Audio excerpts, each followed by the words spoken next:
aí, pessoal, tudo bem com vocês? Começamos mais um Papo Nerd com Elas Drops e dessa vez vamos para a indicação de livros. Vamos para a apresentação extremamente rápida de Flash. Curiço! Oi, gente, aqui é a Curiço e hoje eu vou recomendar várias epopeias pra vocês lerem, porque eu gosto de que... Quê? Porque eu sei que vocês gostam de ler. Bárbara! E aí, gente, tudo bem? Mais uma vez, tô super animada pra falar dessa live. É a segunda edição que a gente tem de recomendação dos livros. E dessa vez eu vou recomendar uma das minhas últimas leituras. Pra quem gosta de literatura nacional e infanto-juvenil, tá aí minha dica. Bruna! E aí, pessoas, como vai vocês? Tudo bem? Eu até agora não sei o que eu vou recomendar, porque eu li poucos livros esse ano, porque o que eu mais li foi artigo de faculdade, então, né, já sabem como é quem faz faculdade. Manu! Oi, gente, eu vou recomendar pra vocês um dos meus livros prediletos e que vai muita gente se identificar, que tiver naquela crise existencial da vida pré-adulta, talvez. Bom, é isso, gente. Depois da apresentação, vamos aos e-mails. Não, peraí. Esse é outro. Esse é outro lugar. Ainda não.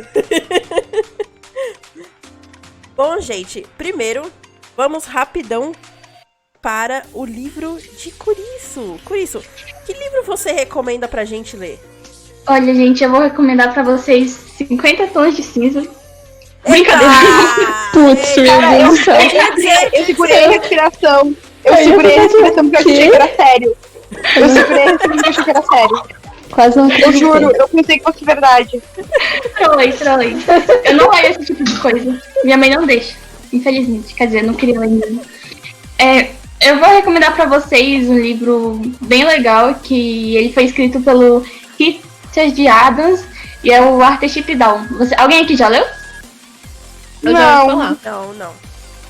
Tipo, ele é de gênero fantasia e ele conta as histórias de uns coelhinhos, porque eles vivem em uma fazenda, aí o dono da fazenda vai destruir onde eles moram, aí eles têm que fugir. E a história do livro é praticamente eles tentando fugir e indo pra colina, que é onde eles vão ficar seguros. E é muito legal porque, tipo, não é um livrinho besta. E, tipo, quem vê de primeira vista, assim, acha que é um livrinho pra criança, fábula feliz. Mas é muito bizarro porque, tipo, os coelhos se machucam, aí eles descrevem bem detalhadamente as cenas, aí você fala, nossa, isso é muito bizarro. E a história vai ficando sombria também. E é muito legal porque os coelhinhos, eles ganham vida e é como se eles fossem pessoas mesmo. Então eu recomendo muito eles pra vocês. Tipo a Fuga das Galinhas? É, só que mais elaborado. A Fuga dos Coelhos. E também, tipo, eu acho que tem uma série de desenho na Netflix. Eu acho que é legal também, só que eu não vi, eu só vi o livro. E essa história, o autor, ele fez porque quando ele era adulto, aí ele teve as filhas dele, ele contava histórias de coelhinhos para filhas dele, e aí depois ele resolveu escrever um livro que saiu esse... É um clássico. É muito bom, eu gostei. Tem 500 páginas, mas não demora tanto assim para você terminar de ler e não é cansativo. Mas se você não gostar de leitura muito detalhista, então eu não recomendo, mas é muito bom e é isso. A leitura é fácil, tipo, de você entender as coisas que estão falando. Não de entender, tipo, de... Não tem muita palavra complicada, digamos assim. Não tem não. Não? Nada de tão impossível. Só tem fascismo, mas eu acho que fascismo... tipo, mistura muita coisa de política com o convívio aí dos coelhos, porque no fundo é uma sociedade, né? Mas eu acho que não tem muitas palavras difíceis. Ah, então... Uma leitura fácil, então, pra 500 páginas, né? É que nem o Pequeno Príncipe. Brincadeira, também não é tão fácil. Bom, então vamos... Bom, já que ninguém leu pra comentar, vamos pra Bárbara. Eu ia falar só, tipo, pode falar, complementando o que a Andressa falou, né? Falar que, tipo, tem no Brasil, tem disponível pra comprar no Brasil, foi publicado pela editora Planeta. E uma curiosidade que eu achei aqui procurando o preço do livro. O preço do livro tá em torno dos R$40, mais ou menos. Nossa, eu paguei 80. Nossa. 46. Nossa. Você pagou caro aí. Fui na Saraiva, eu comprei lá.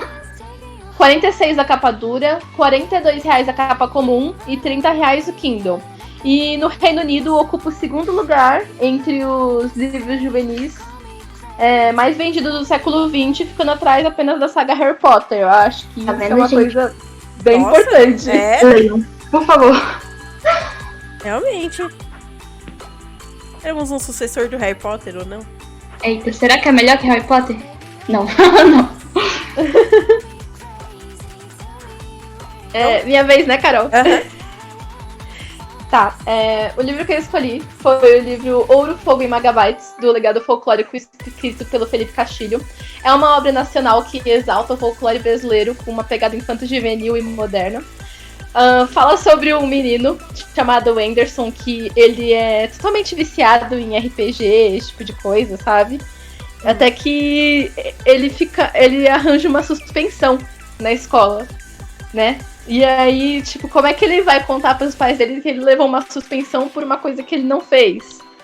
Até que, do nada, no RPG, é um joguinho tipo, estilo World of Warcraft, aparece um avatar e vem falar com ele de maneira super formal, precisando dos serviços de hacker dele. E o Anderson, ele não é hacker, ele só é um cara totalmente viciado em jogos online. E, pra surpresa dele, no dia seguinte, esse cara que veio conversar com ele aparece na casa dele e consegue convencer os pais dele. Caramba. É quase um Isekai.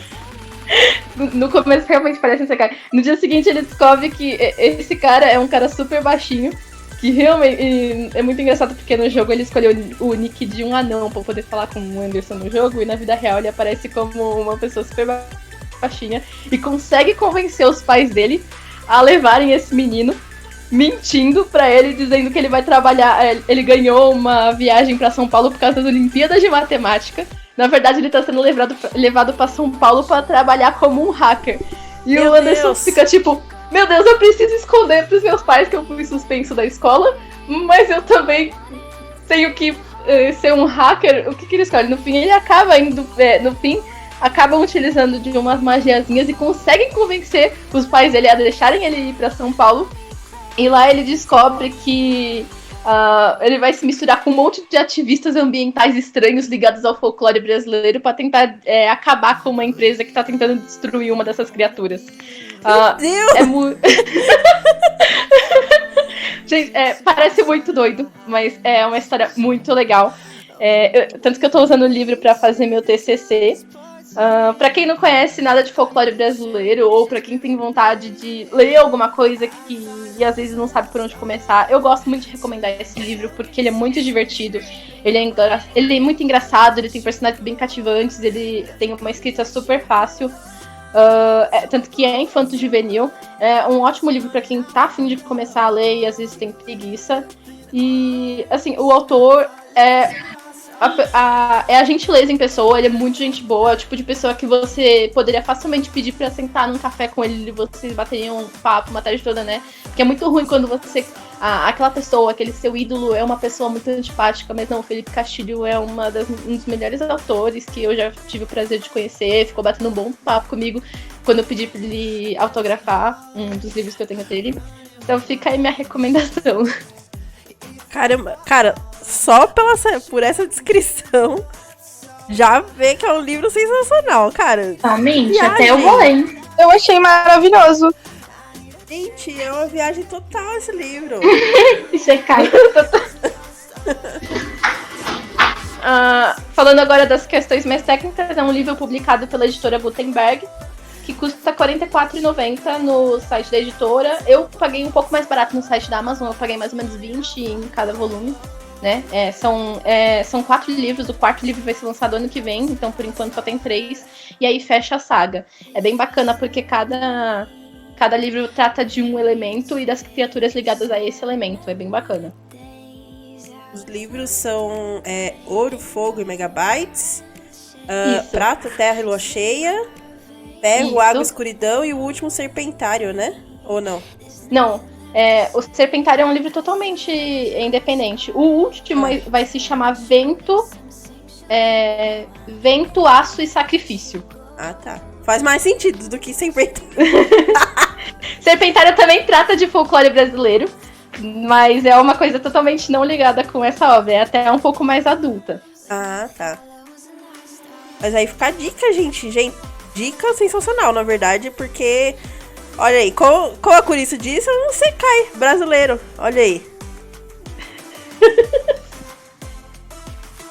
Bruna, você conseguiu decidir qual livro você vai indicar? Consegui sim. Hoje nesse Drops aí a gente tá cheio de indicações brasileiras, né? Porque eu tenho um livro que já tem um tempinho que eu li, um tempinho não, um tempão, né? Mas eu lembro até hoje da história desse livro, porque foi um livro que me marcou muito, mas não me marcou da parte boa, me marcou do lado ruim esse livro. Porque é um livro de literatura brasileira, é o livro que o povo mais ama, né? Ironia, né? Porque metade do pessoal não é Dom João Casmurro. É um livro do Graciliano Ramos. O nome do livro é Vidas Secas. Ai, meu Deus! Eu tive que ler esse livro na aula de português, né? Que a professora passou para a gente estar estudando sobre literatura brasileira. E a professora pediu um relatório em cima desse livro. Calma aí, gente, só deixa eu ir lá pro quarto que aqui tá muito barulho. 1 minuto de silêncio pra morte da baleia. Vamos imitar a Bruna andando agora. Comerciais. Então, fique agora com esses comerciais. Pronto. Um oferecimento. Você vai fazer propaganda? Aí eu tive que ler esse livro e a professora, ela passou para entregar no final do bimestre. Ou seja, eu levei 3 meses para terminar um livro de 141 páginas. Olha só, eu lembro até a quantidade de páginas. E isso foi no segundo ano do ensino médio que eu tive que ler esse livro. A história dele conta de uma família do Nordeste que eles tiveram que abandonar a casa deles que eles tinham por conta da seca. E eles tiveram que... Como é que é o nome do negócio lá do Nordeste? Não é deserto, é... Sertão? O sertão, o caatinga, alguma coisa assim, né? Eles estavam andando pela caatinga, né? Não é podcast. Aí...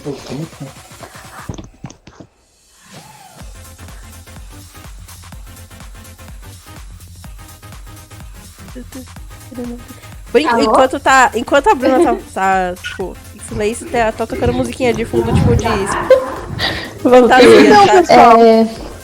Aí essa família sai pelo sertão, né? E eles já não tinham comida em casa. Eles estavam viajando sem comida com o cachorro. O cachorro morre, né? Devido à fome e sede. E durante esse trajeto, assim, ele começa a ver, o pai da família, ele começa a ver...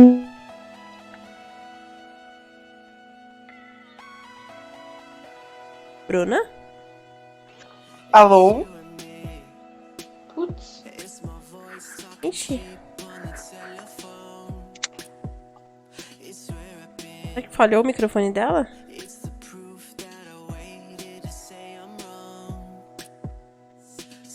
Eu acho que falhou. Acho que falhou. Acho que sim.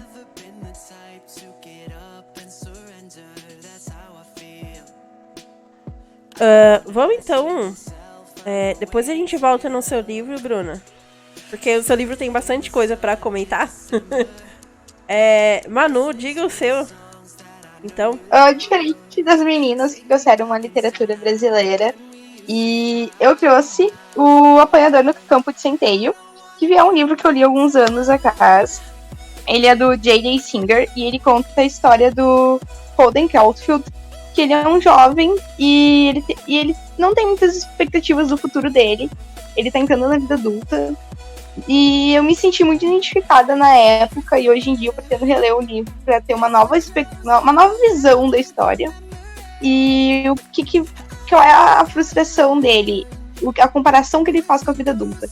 Que as crianças estão brincando em um grande morro com um centeio em volta e o sonho do Holden é ser a pessoa que fica na beira desse precipício e que segura as crianças para elas não caírem dele. E é uma grande metáfora.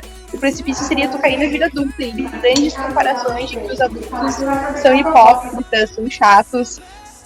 E muitas vezes assim que o jovem se sente, apesar de não estar 100% certo, mas ele te coloca muito dentro dos sentimentos dos personagens. É um livro muito famoso, mas ele tem muita dificuldade de interpretação das pessoas.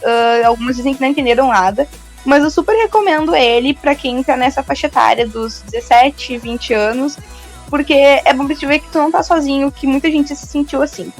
E o J.D. Singler, que foi quem escreveu o livro, ele nunca deixou venderem os direitos autorais do livro pra ele virar um filme. Ele morreu faz um tempinho, e até então não conseguiram comprar os direitos autorais do livro, e eu acho muito difícil que consigam, mas o livro é maravilhoso. A leitura dele é bem tranquila, tem algumas partes um pouquinho pesadas, e tu nota que o Holden, ele se expressa como um jovem, assim, tem um linguajar bem jovem pela idade dele. E a história se passa em um dia. É muito bom, eu gostei muito, eu quero muito reler o livro. Ô Manu, você sabe o motivo dele não vender os direitos pra fazer filme? Olha, ou tipo, ele não... Eu vou ser muito sincera, eu não cheguei aí atrás, mas eu acredito que é porque ele simplesmente não quis, teria medo que tivesse uma má adaptação dele, mas ele foi muito tentado a vender várias vezes. É um clássico, o personagem do Holden é um clássico também. Ele não queria que cagassem no livro dele, né? Eu acho muito provável, sabe? Eu pensei nisso também, que olha... O livro é de 1999, se eu não me engano. Eu não tenho certeza. E ele segurou até onde pode pra não vender. Agora ele morreu, vamos ver o que acontece. Acho que quando a família precisar de dinheiro, vão vender. Muito provável. Mas você acha que por ter várias interpretações, na verdade, sobre esse livro, você acha que é difícil de ler? Eu não acho que ele seja difícil, nem tenha várias interpretações, é que as pessoas não entendem a história. Porque, como ela se passa em um dia, e é um personagem, a gente vai querer muito intenso, ele tem 17 anos, ele tem visões erradas ainda da vida e muito precoces, e ele passa por uma situação muito complicada na vida familiar dele, as pessoas não entendem, e eu acho que um pouco disso é porque quando a gente faz 30 anos, a gente esquece como é ter 17. Mas é muito legal, eu super recomendo, às vezes até pra gente entrar em contato com o nosso eu de 17 anos interior. Não só pros jovens que estão nessa faixa etária de 17, 20 anos, que se sentem perdidos, mas pra gente entrar em contato e saber como é que a gente se sentia antigamente. Alguém mais leu? Ou lembra de alguém ter alguma outra interpretação desse livro? Que livro que é? O Apanhador no Campo de Centeio. Nossa, eu nunca ouvi falar. Eu já ouvi falar, mas eu nunca muito li. Mas eu tenho muita vontade de ler. Eu tava fuçando aqui e eu sou muito curiosa com essas coisas. Já falo um livro e já vou pesquisando na hora. E talvez a mensagem, o autor, ele, acho que tipo, o autor é um pouco exigente por causa que a mensagem que ele vai transmitir para a juventude é muito importante, que ele não gostaria que o filme trouxesse uma interpretação diferente. Sabe? Eu acho que pode ser isso, mas é que eu acho que como as pessoas não conseguem interpretar ele, entendeu? Aí vão passar uma interpretação errada da história. Aí alguém vai interpretar de uma forma completamente errônea. Porque ele foi muito marcante pra época dele, já que ele trazia questões sexuais, ele trazia questões de quebra de tabus pra época. Ele foi um livro revolucionário. E aí eu acho que pegar e entregar nas mãos de alguém que tu pode não confiar, que tu pode fazer o que quiser com a tua obra, é meio complicado, sabe? Que nem a história de Mary Poppins, ela segurou por muito tempo a obra.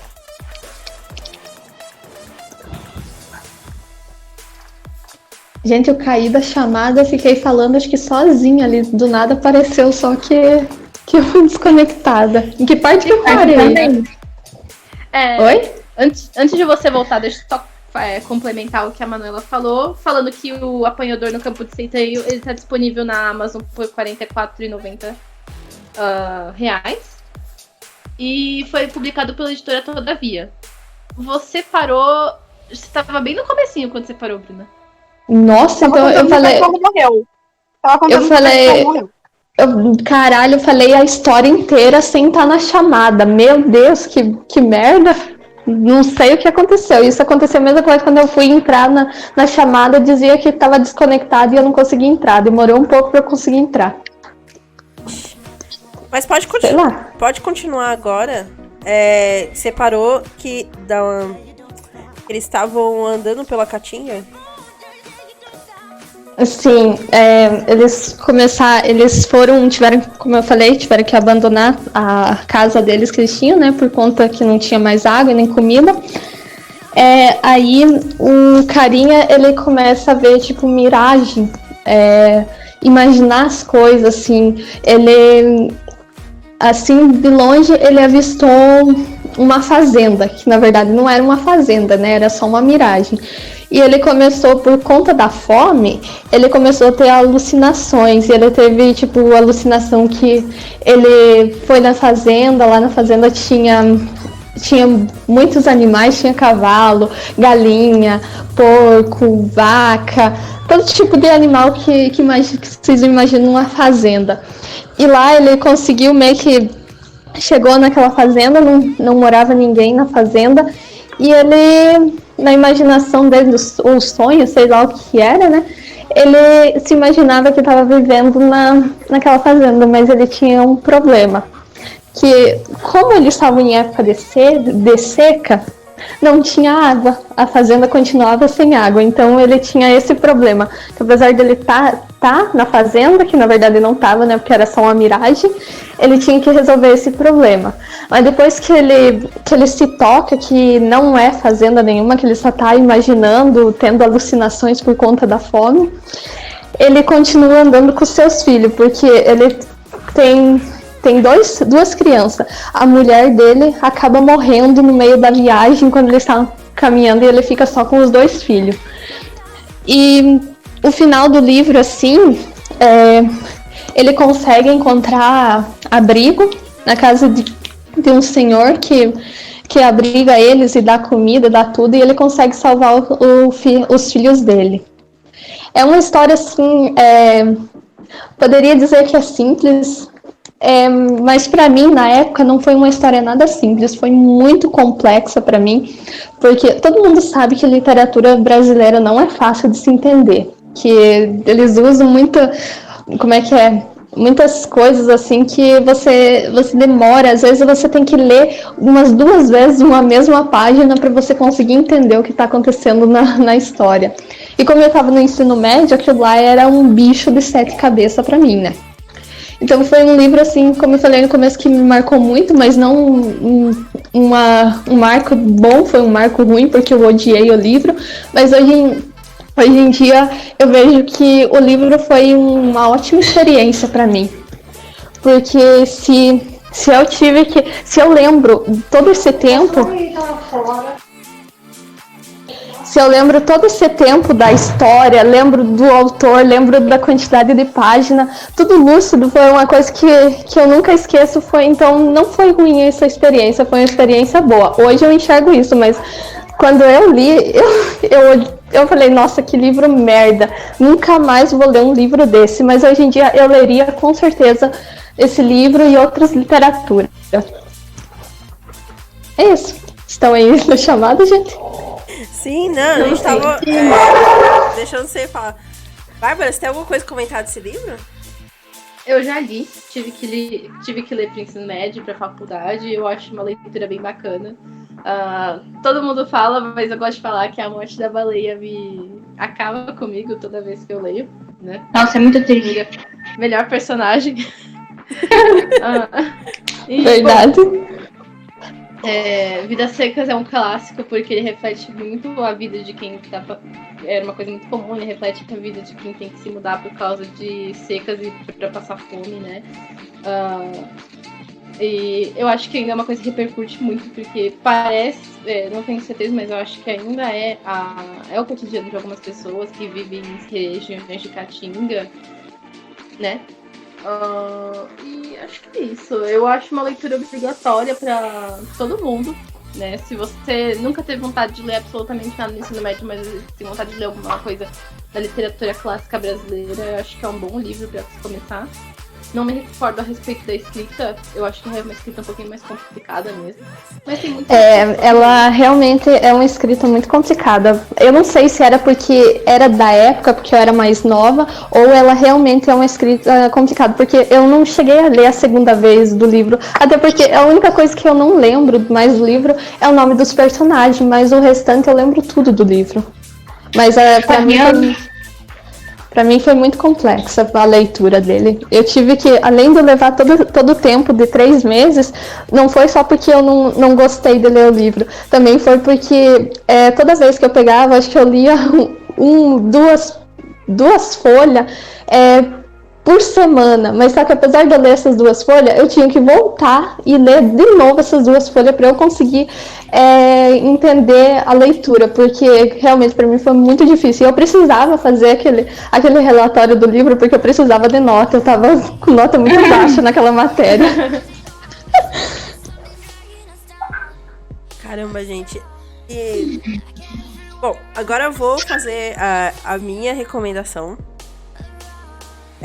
Quero lembrar que eu sempre fui muito curiosa. Eu era o tipo de pessoa que era preguiçosa pra ler, mas era muito curiosa pra procurar novos livros, sabe? Fora do que a professora mandava fazer trabalho, essas coisas. E um deles, aliás, eu li assim, que foi o Moreninha. Também clássico da literatura brasileira. Li por ler, assim, sabe? Tipo, tava lá na biblioteca, um livrinho com a capa caindo, meio velhinho. Eu falei assim, vou ler aqui, né? E, na hora do intervalo eu li tudo. Nossa, que rápido! Eu não sei se, ele era porque ele era de bolso, tudo, mas eu li muito rápido ele. Mas o que eu vou recomendar hoje não é sobre ele. Eu quero recomendar, na verdade, o Helena, de Machado de Assis. Por que estou recomendando Helena? Porque ele é leitura obrigatória. E muito jovem hoje em dia não leu Helena. E, sabe, assim, eu falo como se fosse um absurdo total, porque é literatura obrigatória, sabe? Quando você tá... Nem no ensino médio, eu lembro de ler, eu tinha, 12, 13 anos, e era leitura obrigatória pra você, enfim, seguir com os estudos, cara. E hoje em dia tem jovem com 18, 19 anos que nunca leu Helena. Mas, pra não ficar tão no chato, assim, de, você tem que ler literatura brasileira, e muito jovem não tem, digamos que uma aversão a coisas que são do Brasil e tudo, sabe? E ainda mais o nosso público que acha muito legal ler, sei lá, 300 páginas de um mangá, mas ler 100 páginas de um livro não consegue, sabe? É engraçado isso. Eu tô recomendando Helena na edição da New Pop com Estúdio Seasons. E na verdade é uma adaptação pra mangá. Ele... Enfim. Ele se trata da... Meu Deus, gente. Ai, que silêncio, gente. Não é que a gente fica te ouvindo, só prestou atenção. A gente tá ouvindo. Olha, só um comentário ali. Ó, realmente hoje a gente tá cheio das literaturas brasileiras aqui nesse Drops. Tá empolgante hoje. Tá legal. Eu acho que foi a única que não indicou literatura brasileira. A minha também não é a minha inglesa. Mas tem que valorizar a literatura brasileira mesmo. Tem muita gente que desmerece. Sim, tem muita coisa legal. Não, tem muita coisa boa. Tem muita coisa boa sendo feita e que já foi feita, né? Exato. Bom, a Helena, na verdade, se trata de uma jovem encantadora que é recentemente reconhecida como a filha do conselheiro do vale. Ela vai mudar para uma casa nova e a sua ida a essa casa nova muda a vida de todas as pessoas ao seu redor. Enfim, eu li Helena numa versão completamente diferente. Era uma versão... Eu não sei se era feita pra... não sei se era feita pra quem, sei lá, tinha algum problema de visão, alguma coisa assim, porque o livro era gigantesco. Tinha, sabe, quase, acho que tinha uns 40 centímetros de altura o livro. Ele tipo, era muito grande, sabe? Não era tamanho de livro normal. E aquilo me fez, sabe, começar a gostar de literatura brasileira. Eu tinha essa edição em casa, essa edição de grandona. E na escola ali de novo, depois, agora adulta, descobri que tem essa versão pela New Pop, que é uma versão adaptada em mangá. Não é escrita totalmente... Ela não é escrita, é realmente mangá, gente, com quadrinho, com as falas e tudo mais. E, cara, por R$19,90 você lê, tipo... Pelo menos começar a entrar no mundo da literatura brasileira seria muito bom. O meu objetivo vindo aqui, na verdade, era recomendar José de Alencar. Mas eu não consegui, tipo, encaixar uma edição nova de José de Alencar que fosse chamativo o suficiente para vocês lerem. José de Alencar tem uma literatura enriquecida de detalhes. Vê-se por Iracema, né? E é uma coisa assim que eu queria demais que todo mundo lesse, que todo mundo apreciasse todos os adjetivos que ele coloca na literatura dele, em todos os livros, porque realmente, assim, é uma coisa difícil de se ver hoje em dia. Hoje em dia a gente simplifica muito as coisas para serem mais fáceis, mais práticas, e a literatura dele era muito... diferenciada, digamos assim, do prático, sabe? Alguém tem que comentar sobre Helena ou sobre José de Alencar? Diga, só lembrando, gente, Helena é de Machado de Assis, tá? Eu queria, tipo, você tá preocupada em fazer as pessoas terem interesse em José de Alencar, né? O que eu posso dizer é que, tipo, pra quem não sabe, o Stan Lee, ele chegou a estudar um pouco de literatura brasileira e ele gosta tanto, mas tanto assim, de José de Alencar, e principalmente da obra Tio, que ele utilizou a Berta e o John Fera como inspiração para dois personagens dele. A Jean Grey é inspirada na Berta e o John Fera a Jean Grey foi inspirada na Berta e o Wolverine foi inspirado no John Fera. Então, assim, pra quem gosta principalmente de X-Men e gosta tanto do trabalho, assim, do Stan Lee, eu acho interessante dar uma olhada nessa obra, Tio, que durante muito tempo ficou disponível como... Era obra obrigatória de leitura pro Enem. Eu acho que é interessante dar uma olhada nessa obra, se você não tiver vontade de ler, porque eu acho que José de Alencar ainda possui uma leitura difícil. Assiste a peça de teatro para você tentar entender do porquê o Stan Lee se inspirou nesses personagens para criar os dele. Que legal, não sabia disso. Vivendo e aprendendo, gente. Nossa, eu fiquei muito feliz quando descobri isso, porque é sensacional. Realmente. Bom, é isso então, gente. Essas foram as nossas indicações de livros. Eu espero que vocês comecem esse ano, pelo menos lendo um livro no ano, gente.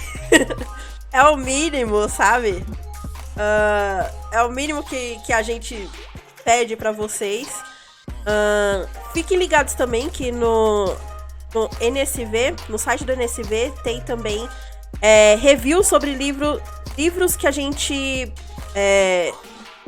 recebe pra fazer review do The Dark Side também, que tem ótimos livros com edições maravilhosas. Não tem nem o que falar das edições da Dark Side. A Dark Side tá com cada publicação mais linda que a outra. Nossa, e com histórias maravilhosas. Eu quero, assim, sabe, tipo, dormir embaixo de livros da Dark Side. Em cama de livros. Bom, é isso então. Até a próxima live. Tchau, gente. Só um comentário. Só um comentário aqui. A Carol falou, a carapuça serviu. Gente, pra minha defesa, eu estou só lendo negócios da faculdade, livros e mais livros de faculdade e quase não tive tempo Pra falar a verdade, esse ano eu não li nenhum livro mesmo. Eu só tô lendo livro de faculdade, que Mas pra mim já vale. não conta muito como leitura, e mais fazendo aqueles relatório e artigo, nossa senhora, aquilo lá é cansativo demais. Mas eu queria muito ler livros mesmo. E é isso, gente, até mais.